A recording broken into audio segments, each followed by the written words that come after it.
Depuis un siècle, Dassault a fait voler des dizaines de prototypes, construit des milliers d'avions, partagé l'histoire de la France.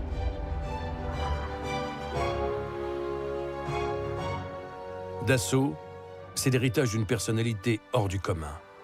Comment cet homme discret, presque timide, est-il devenu meneur d'hommes, ingénieur visionnaire, géant de l'aviation ?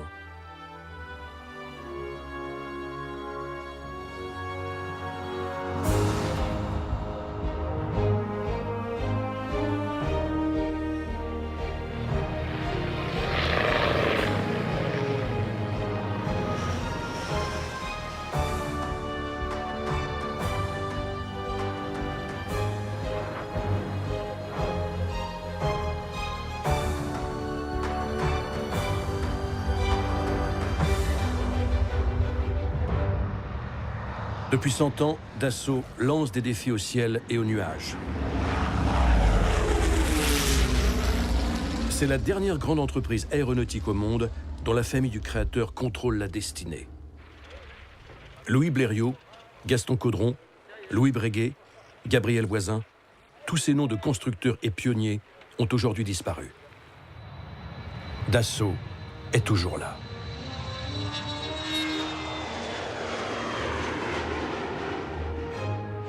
De nos jours, la société a un trèfle à 4 feuilles comme symbole de chance et de réussite. Un souvenir de Marcel Dassault. Il raconte: au cours des vacances 1939, juste avant la guerre, en me promenant, j'ai trouvé un trèfle à 4 feuilles. Je l'ai placé dans mon portefeuille qui m'a été confisqué en arrivant au camp de concentration de Buchenwald. Quand il est sauvé en 1945, ce portefeuille lui est rendu par miracle, avec le porte-bonheur. Je pense que bien que j'ai été séparé de mon trèfle à 4 feuilles, pendant tout mon séjour là-bas, il a dû quand même un peu me protéger. C'est quand même un titre à une manifestation assez claire de la Providence. La Providence deviendra son ange gardien, le trèfle à 4 feuilles, son talisman. Le talisman, c'est précisément le titre du livre qu'il écrit, récit de son extraordinaire destin. Je suis né en 1892 à Paris dans le 9e arrondissement, d'un père alsacien et d'une mère marseillaise. Ce petit garçon s'appelait à l'époque Marcel Bloch. Son père, médecin, avait choisi la France après l'annexion de l'Alsace par l'Allemagne en 1871. À Paris, dans cet hôtel particulier d'un beau quartier, vivent les Camondo, sa famille côté maternelle. Marcel y retrouve ses cousins. L'un d'eux deviendra un compositeur universellement acclamé, Darius Milhaud. Marcel grandit à Paris, derrière l'église de la Trinité, ici, au 24 rue d'Aumale. Sa distraction préférée, une boîte d'expériences électriques. Mes parents étaient heureux de me voir m'intéresser à cette science nouvelle. Ils découvrent que l'électricité est capable de mettre en mouvement ce trottoir roulant. Marcel en reste étourdi.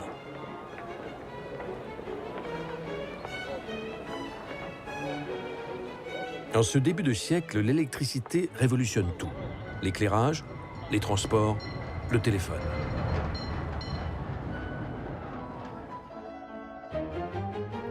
À 15 ans, Marcel en vient à imaginer un moyen d'enregistrer la voix à partir de champs magnétiques. Principe visionnaire qui préfigure de 30 ans le magnétophone.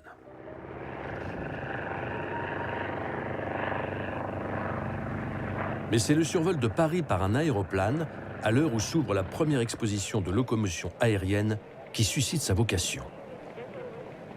J'ai compris que l'aviation était entrée dans mon cœur. Marcel ne manque pas une occasion d'aller au terrain d'Issy-les-Moulineaux.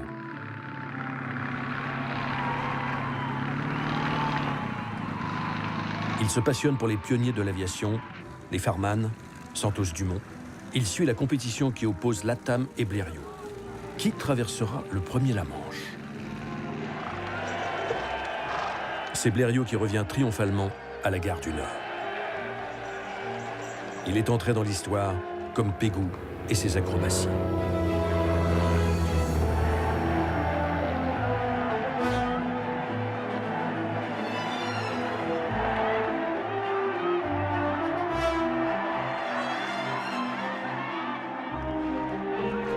Cette conquête du ciel fascine Marcel. Après son diplôme d'ingénieur en électricité, il s'inscrit en 1912 à la Nouvelle École supérieure d'aéronautique, d'où il sort diplômé.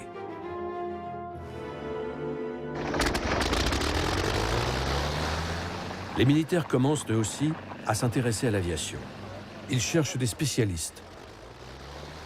Marcel est appelé à Reims pour son service militaire dans un régiment du génie en 1913.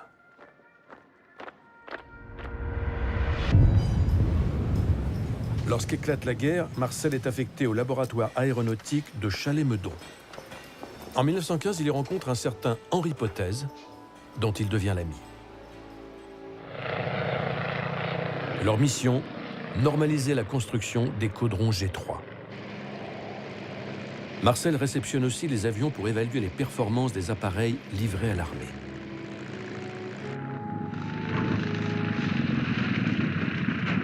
Il constate que l'hélice des caudrons G3 manque d'efficacité. Il tente d'en corriger les défauts.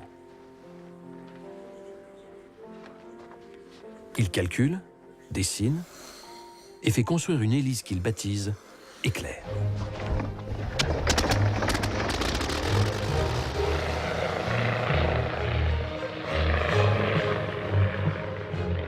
Et c'est concluant. Les performances du caudron sont nettement améliorées. Du jour au lendemain, il se retrouve fournisseur de l'armée et devient l'un des premiers fabricants d'hélices en France, associé à son ami Potez. Des centaines d'avions français et alliés en sont équipés. Guynemer lui-même, las aux 53 victoires, fait mention des qualités de l'hélice Éclair au général Franchet d'Épéret, venu le décorer.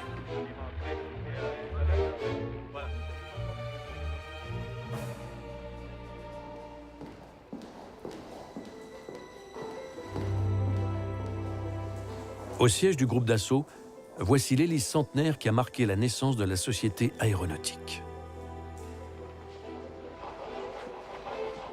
Les bénéfices de cette hélice, Marcel les investit dans son premier avion. Il écrit « J'avais constaté à l'époque qu'il n'y avait pas de biplace de chasse de valeur.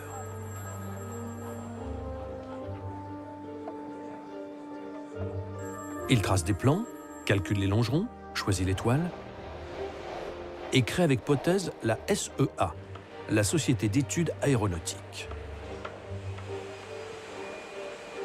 Il recrute Gustave Douchy, un as de la guerre, comme pilote d'essai. Le premier vol de leur SEA-4 est un succès. L'avion est retenu par l'armée qui en commande 1000. J'avais 26 ans et Potez 27 à cette époque. C'était un assez beau début. Mais ils ne livreront que 115 appareils. L'armistice met fin à la guerre, à la commande de l'armée et à leur entreprise.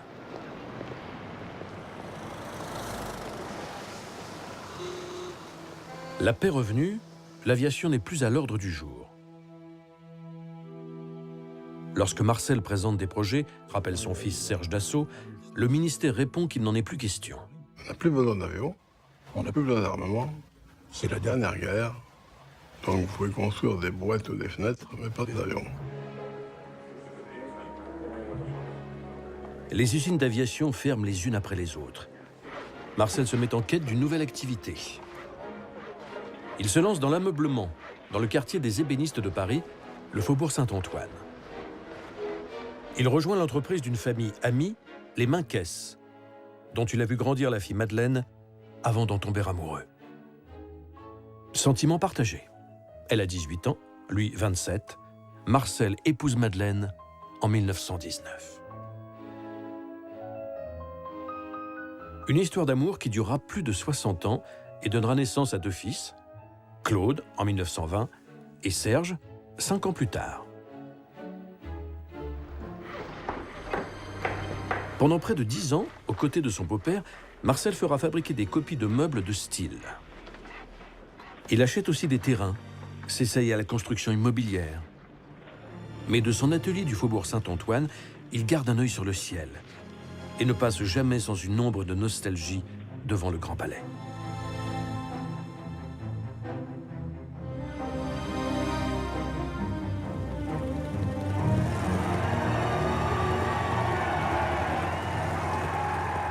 La presse célèbre les grands raids, la naissance des premières lignes, l'aéropostale. La vie de Marcel va changer ce soir de 1927 où il se précipite à l'aéroport du Bourget. Je vis arriver Lindbergh. Il venait de traverser l'Atlantique. J'ai compris que quelque chose avait changé et que l'aviation civile allait naître.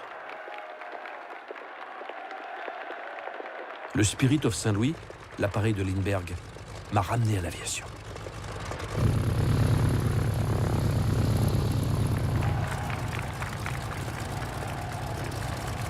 Derrière ses exploits, il voit un secteur plein d'avenir où il veut retrouver sa place.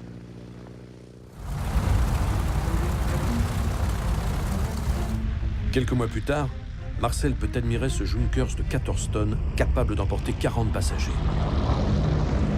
Les Anglais, de leur côté, construisent un hydravion géant pour tenter de traverser l'Atlantique. Américains et Italiens déploient leurs escadrilles. Le ministre de l'Air, Laurent Hénac, veut combler le retard de la France en matière aéronautique. Pour le ministre de l'Air, une joie grande que d'associer le gouvernement de la République. Marcel Bloch vend son affaire de meubles et monte un bureau d'études. Il répond à la demande d'un prototype destiné à la Poste, un trimoteur entièrement métallique, le MB-60.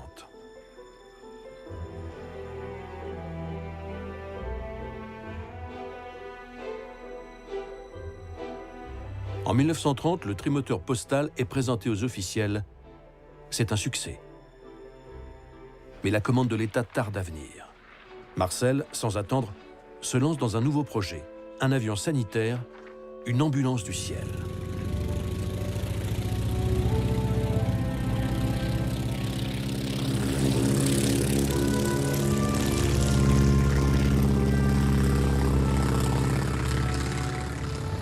Six mois lui suffisent pour le construire et le faire voler. Ce MB-81 permet le transport d'un blessé couché. Marcel a pris des risques et engagé ses biens pour financer le développement de ce nouvel appareil. Il est payé en retour. L'État commande 20 exemplaires de ce MB-81 pour secourir les blessés dans des régions difficiles d'accès.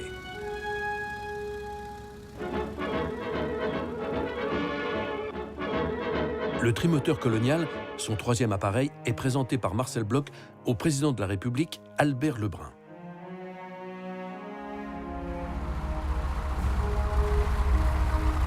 Ses concurrents notent qu'il a habilement revu et corrigé son trimoteur postal pour le rendre capable d'emporter 10 passagers. En Afrique, ce Bloch 120 s'adapte à tous les climats, à tous les terrains. Il est surnommé l'increvable.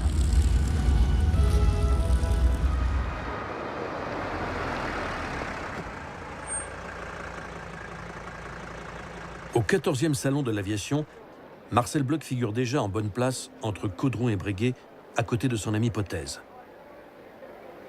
Il a rattrapé le temps perdu. Beaucoup s'étonnent même de le voir devenu, en si peu de temps, le deuxième constructeur français. Son secret repose sur l'attention qu'il porte à ses clients. Il propose des prototypes adaptés aux besoins de chacun. Il adore créer des avions. Avant d'être un homme d'affaires, Marcel Bloch est un ingénieur passionné. Il écrit « J'ai toujours établi seul les caractéristiques de mes appareils et je me suis efforcé de ne pas manquer d'imagination. » Il conçoit 2 bombardiers, les MB-200 et 210, commandés à 500 exemplaires.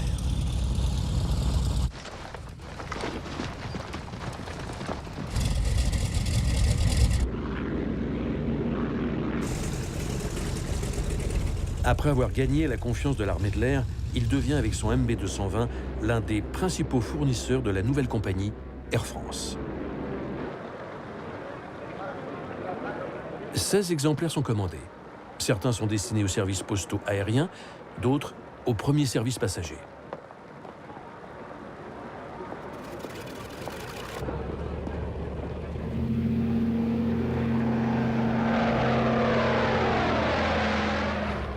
Ces Paris-Londres sur bloc 220 sont alors réservés à une clientèle de privilégiés qui se déplace à 360 km/h.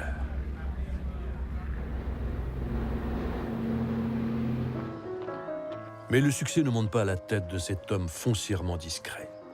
Loin du bruit des moteurs, il aime le calme, se retrouver en famille, dans sa propriété de Saint-Aignan-sur-Cher. Rien de l'image convenue d'un capitaine d'industrie ou d'un mondain, comme son ami Potez.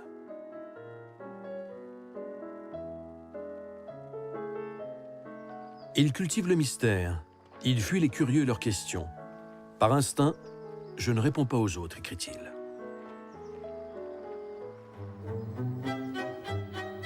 Il n'y a que dans ces films d'amateurs tournés alors par son fils Serge que son personnage si réservé apparaît sous un jour inattendu.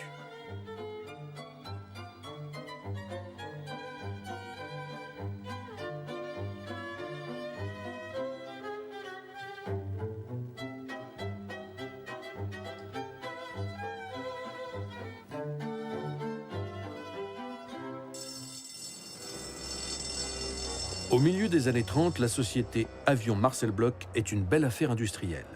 Ses usines emploient plusieurs centaines d'ouvriers. Une main-d'œuvre qui n'est plus celle du 19e siècle. Marcel est persuadé qu'un ouvrier bien payé dans des locaux agréables travaille mieux. L'usine qu'il fait édifier à Courbevoie est un modèle du genre. Marcel Bloch est sensible à l'esthétique des bâtiments, comme à celle des avions.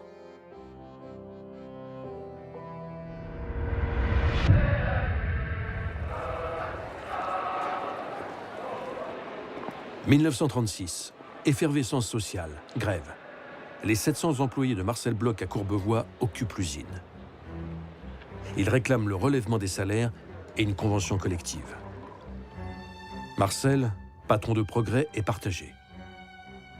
Finalement, il négocie. Il avait déjà accordé à son personnel une semaine de congés payés. Il leur offre alors 20% des bénéfices. Il m'avait répondu, vous êtes bien gentil, mais nous ne voulons pas collaborer avec le patronat. Notre souhait, c'est que l'usine nous appartienne un jour, et comme vous êtes un bon patron, on vous prendra comme directeur. A-t-il pris la menace au sérieux? Marcel, de tendance radicale socialiste, soutient à l'époque le programme du Front populaire. Ce programme est un programme excellent. Il faut bien se dire qu'autrefois, les ouvriers n'avaient pas de vacances. Quand ils étaient malades, on ne sait pas comment ils se soignaient. Quand ils étaient vieux, si leurs enfants ne s'occupaient pas d'eux, ils mouraient de faim. Mais le programme du Front populaire prévoit aussi de nationaliser l'armement. Et par conséquent, l'industrie aéronautique.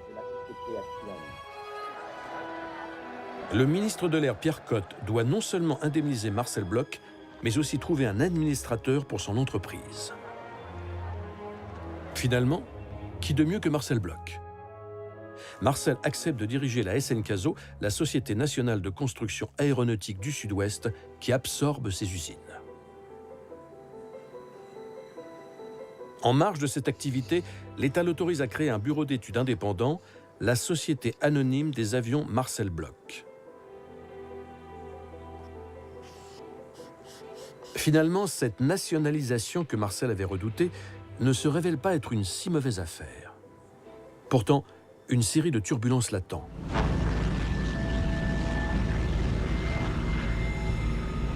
Son bombardier MB210 connaît des pannes inexpliquées.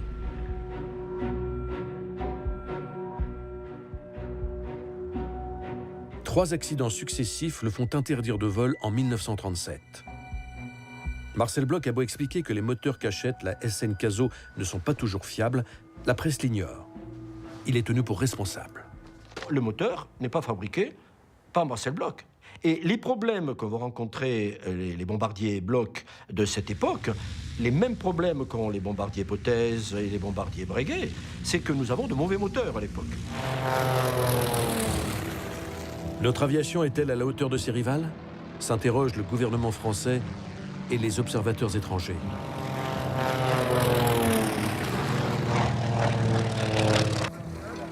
À l'époque, en Italie, Mussolini parade. Il est capable d'aligner 1000 avions sur un seul terrain.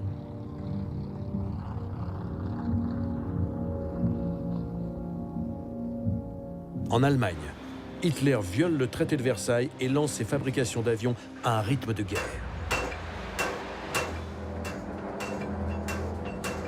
La Luftwaffe compte déjà 10 000 appareils. Göring est seul responsable de la production aérienne, alors qu'en France, l'instabilité ministérielle retarde les décisions et diffère les achats.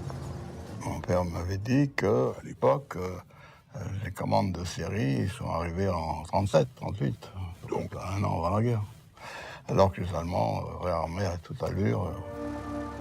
Rien ne décourage Marcel Bloch, qui continue à proposer ses prototypes. La marine réclame un éclaireur de combat. Il pense à son MB-131. Il le fait équiper de flotteurs.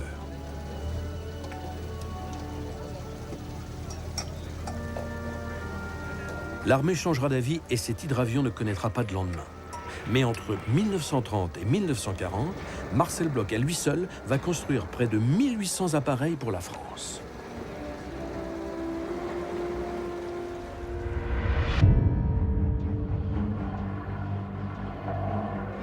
« 1939, la guerre. La France, longtemps persuadée d'être à l'abri derrière la ligne Maginot, va souffrir de son absence de politique aérienne. À l'automne de 1939, une course contre la montre s'engage et le retard initial va être à l'origine de graves déconvenues. Les constructeurs ont du mal à suivre les changements de rythme et de cap du ministère de l'Air. Le chasseur Morane 406 accumule les retards et son successeur, le Dewoitine 520, n'est pas prêt.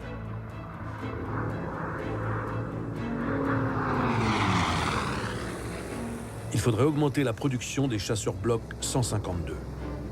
Pour rattraper le temps perdu, Marcel Bloch procède à des embauches massives à la SN Caso.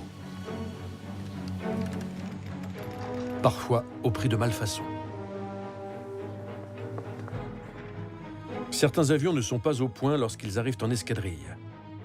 Marcel Bloch est tenu pour responsable. Il doit donner sa démission de la SN Caso. Alors oui, c'est vrai que les avions Bloch ont connu des problèmes. Le drame dans cette histoire-là, c'est que tous les industriels sont dans le même cas. Il suffit de regarder les archives. Ils ont tous les mêmes problèmes. Seulement, on n'en parle que d'un seul. Et il est juif, qu'est-ce que je vous dise? À cette époque-là, c'est haro sur lui, le pauvre. Hein.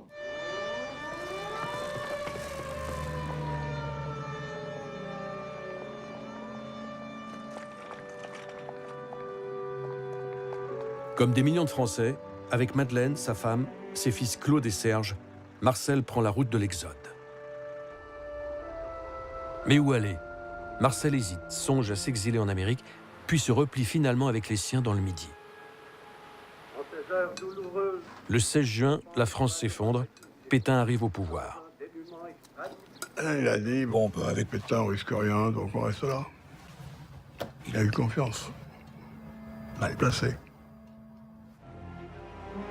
Le 3 octobre 1940, Pétain promulgue le statut des Juifs.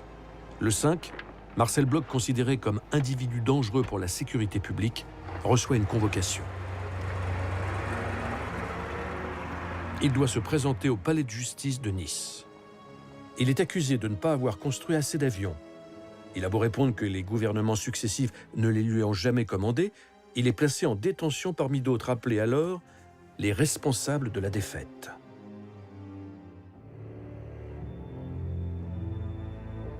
Les journaux de la collaboration qui mènent campagne contre le juif Bloch exultent et se félicitent d'avoir été à l'origine de cette arrestation.